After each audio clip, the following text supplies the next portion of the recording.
Hey, what's up? It's Kit. Time for another video. Hey, listen, if you're not new to this channel, you're not seeing things, it is blurry. Kind of like my future. But see, here's the thing. If you're new to this channel talks about the hows and whys of fishing. We cover everything from big game, ultralight, everything in the middle, including fly fishing. And today, the reason why the camera is blurry is because we're going macro and we're talking about one very specific thing. It is that right there. It is the connection to the jig, okay, where you tie your line. Now, a lot of people get that wrong. And we're going to help a lot of people understand why your connection is like that. You see this ring right here? That's very important. That's the focal point of our discussion today. Okay? So, that right there is our thumbnail.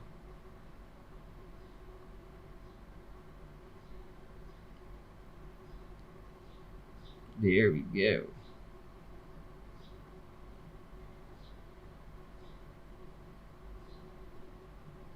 Okay, so this particular split ring and solid ring combination right there is something that you should actually really pay attention to. Also, look at how the assist hook is actually positioned.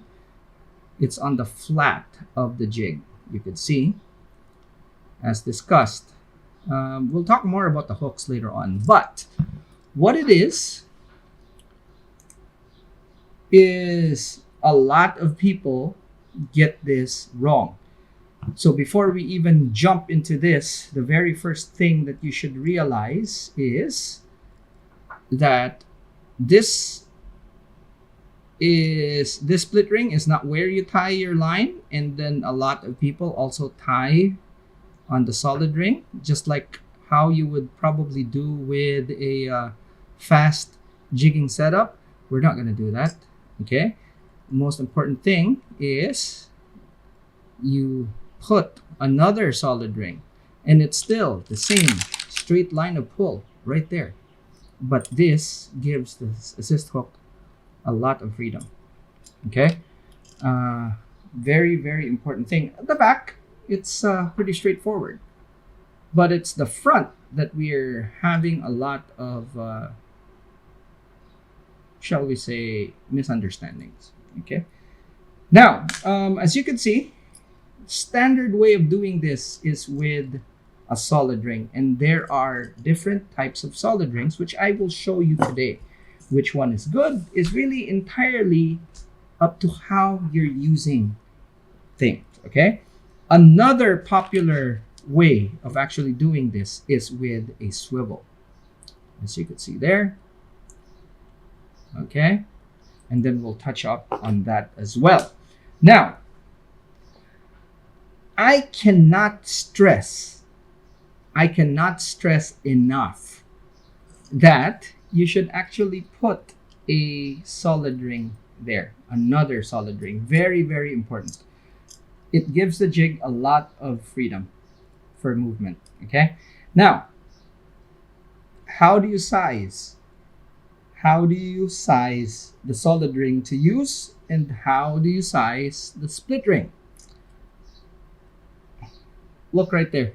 Okay, wait, actually I have to take the camera off the autofocus to show you guys this. Okay, so I'm gonna show you from the back. Okay, so right there, as you can see. Okay, let's focus here. Okay, so as you can see, let me just do this. All right, right there. This is the easiest way so that you can have a balanced. See, the size of the ring I use is roughly the same size as the eye of the jig, For most cases, there are jigs with oversized eyes, but there we go. If it's not oversized, that's it. You'll know if it's oversized because it's just too big for the jig. Now, there's the Caprice is one by design. It has a bigger eye, and also the Kensaki. Okay, so those are two examples. If you don't know how they look like, you just Google. Okay, Kensaki and Caprice jigs. Okay, so again, in this particular example, you can see that the solid ring is about the same size as the eye. Okay, now your solid ring there will be the same size as the solid ring that you put on this end as well. So in this particular one, you can see that they are actually the same size.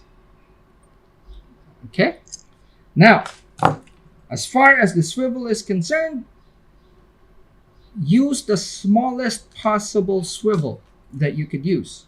Okay, the smaller the swivel, the more easier it is for the jig to turn.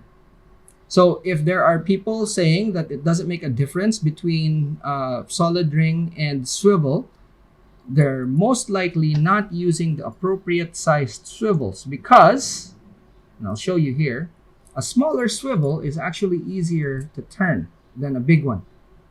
It's as simple as that. Now, these are very strong swivels. Although they're small, they're actually rated quite high. And in the States, I think you have Spro. And Spro have power swivels. So these are the same type. And those things are really, really strong.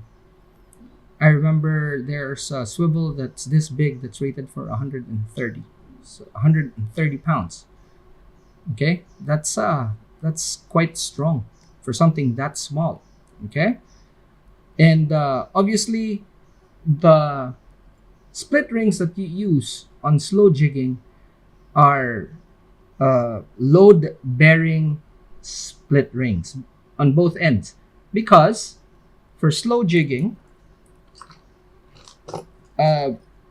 you have load on both ends. Okay, so if you hook a fish on these split rings at the back here will also have load when the fish gets snagged with the back hooks. Okay, and it's the same thing if the fish is hooked in the mouth with the back hooks. The fish, the hooks up front will snag the face or wherever, and then it will have load. So as far as slow jigging is concerned, your split rings are load bearing, and it's easy for you to see the weight that is rated for the split rings if you just look at the packet. Okay, so there are different types of swivels. So there are the crane swivels that look like this. Okay, and then there's ball bearing swivels that look like this. Again, if you're using them for slow jigging, I urge you to actually really look at the packet for the weight and make sure that you're using the smallest that you can get away with.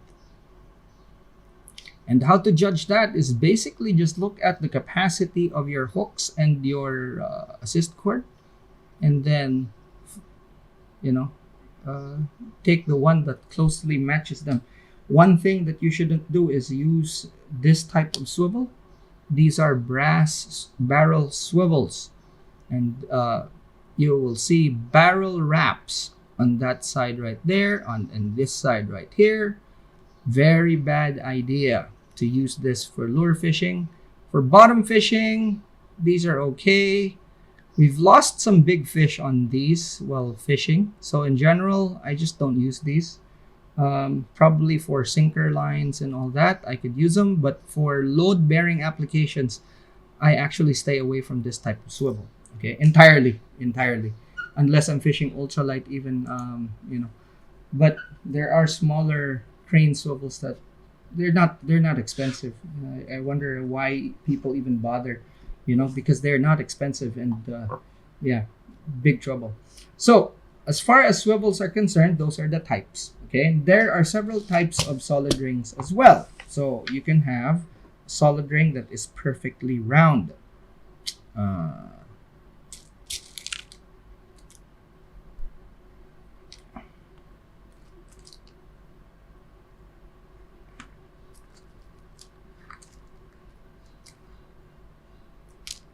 Jeez. Good. So here's a very good example of that.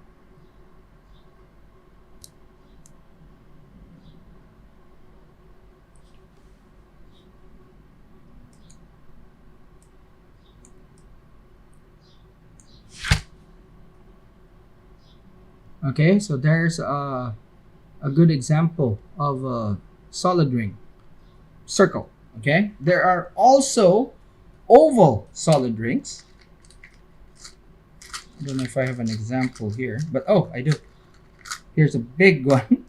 Okay, there are oval solid rings such as that. Okay,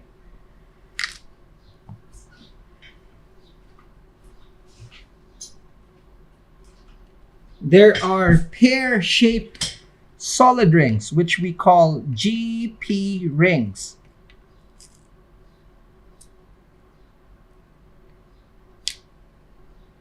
Like so. Now, for these guys, you tie your line there and it separates your split ring. As you can see, you could put a smaller size of this, small size GP ring. What it does is that you could put a sizable split ring on this one side, and then your line is going to be here. So it's kind of stealthy. And this small one is actually rated for a lot. So, very good thing to have. And then, a lot of people have been asking, what about F8s? Okay? F8s are nothing but figure of 8s. So, you have basically kind of like a pear solid ring, pear-shaped, but you can see that there's separation. All it is you're separating your split ring and your knot. Okay? I don't like using this in slow jigging because they're bulky. Believe it or not, this is the smallest that they have, and I can compare it with the biggest pear-shaped that I have on hand, and you will see that side by side, the F8 is actually way bigger than the biggest or a medium-sized GP ring, actually. So you can see there. Okay, they're about the same size right there. Okay, but you can see that the GP ring is a bit more compact. So for me, I value stealth a lot.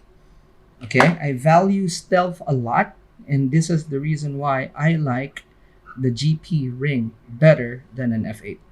Okay, now there are also split rings that are oval, but I don't use those. I've had accidents in the past, so I stick with the round split rings. Okay, so now where are you going to use each? Now, I've mentioned that to make life easier, okay, just use a solid ring, the regular solid ring, just to make life easier. That's it.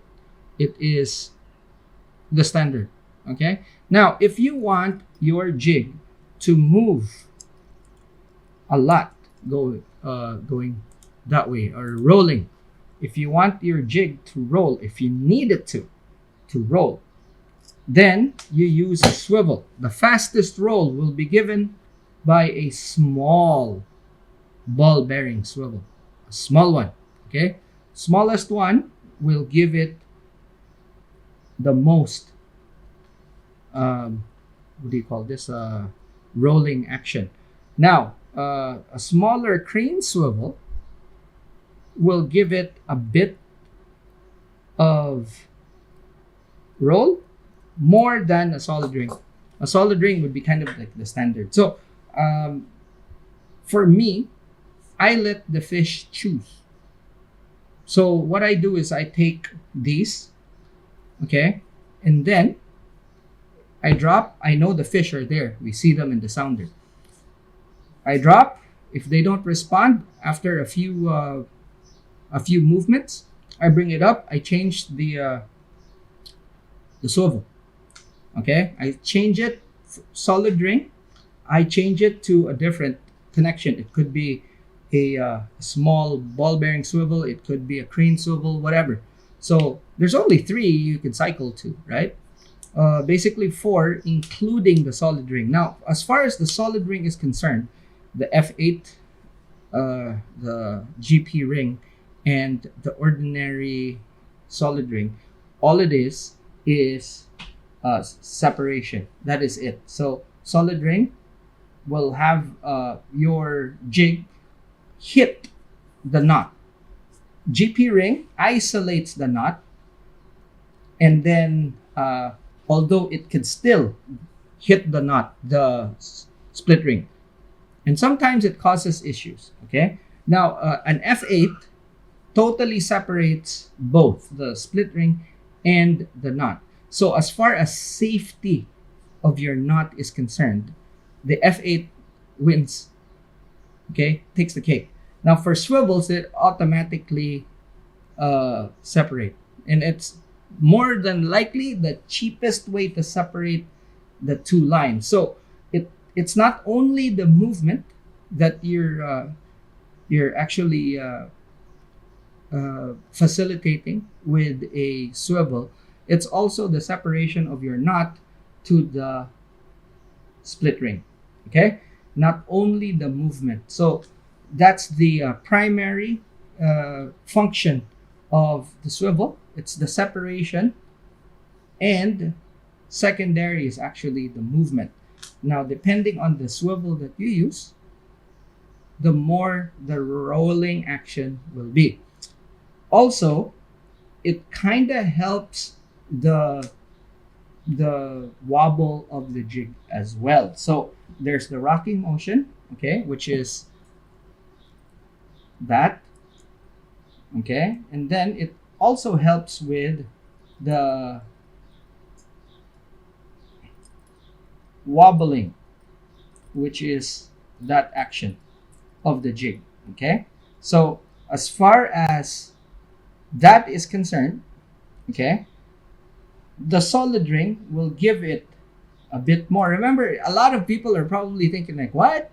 But see, remember, this is in water and it's in a 3D space. So you can't just think of your jig moving like that and like that, because there's also movement like that. Okay, so solid rings will give your jigs more movement like that, but less like that. Now for swivels, okay, it gives a lot of that movement, but less of that movement. Okay, so just take note. But that's it.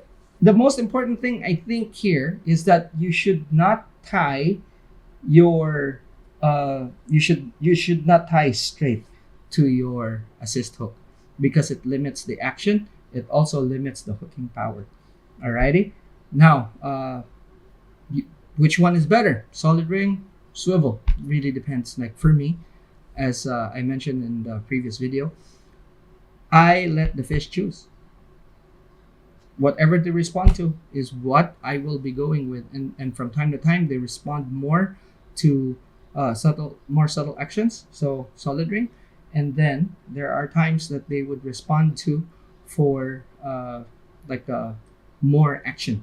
Okay, so it kind of depends on what the fish want, and all I have to do is just find exactly what they respond to, and that's my fishing for pretty much that particular phase of the tide. Alrighty, if you have questions, drop them in the comment section.